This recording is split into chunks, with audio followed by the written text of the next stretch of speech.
కుప్పం ప్రజలకు ఇది good news. Chandrababu సొంత నియోజకవర్గం కుప్పానికి మంచి రోజులు రాబోతున్నాయి.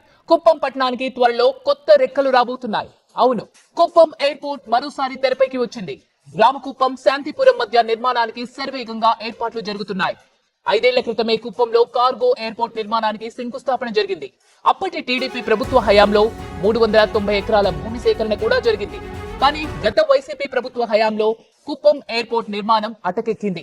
ఇప్పుడు మళ్లీ టీడీపీ ప్రభుత్వం రావడంతో కార్గో డొమెస్టిక్ ఎయిర్పోర్ట్ నిర్మాణానికి వేగంగా అడుగులు పడుతున్నాయి. భవిష్యత్తులో మరింతగా విస్తరించేలా ఎయిర్పోర్ట్ ను నిర్మించబోతున్నారు.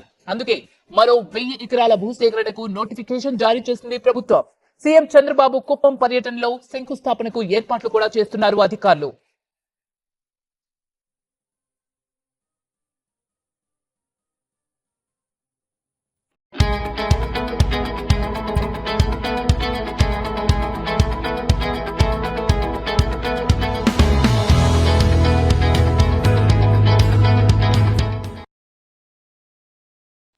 కుప్పం ప్రజలకు ఇది గుడ్ న్యూస్. చంద్రబాబు సొంత నియోజకవర్గం కుప్పానికి మంచి రోజులు రాబోతున్నాయి. కుప్పం పట్టణానికి త్వరలో కొత్త రెక్కలు రాబోతున్నాయి.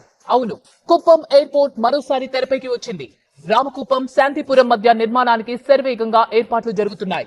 5 ఏళ్ల క్రితమే కుప్పంలో కార్గో ఎయిర్పోర్ట్ నిర్మాణానికి శంకుస్థాపన జరిగింది. అప్పటి టీడీపీ ప్రభుత్వ హయాంలో 390 ఎకరాల భూమి సేకరణ కూడా జరిగింది. కానీ గత వైసీపీ ప్రభుత్వ హయాంలో కుప్పం ఎయిర్పోర్ట్ నిర్మాణం అటకెక్కింది. ఇప్పుడు మళ్లీ టీడీపీ ప్రభుత్వం రావడంతో కార్గో డొమెస్టిక్ ఎయిర్పోర్ట్ నిర్మాణానికి వేగంగా అడుగులు పడుతున్నాయి. భవిష్యత్తులో మరింతగా విస్తరించేలా ఎయిర్పోర్ట్ ను నిర్మించబోతున్నారు. అందుకే మరో 1000 ఎకరాల భూసేకరణకు నోటిఫికేషన్ జారీ చేసింది ప్రభుత్వం. సీఎం చంద్రబాబు కుప్పం పర్యటనలో శంకుస్థాపనకు ఏర్పాట్లు కూడా చేస్తున్నారు అధికారులు.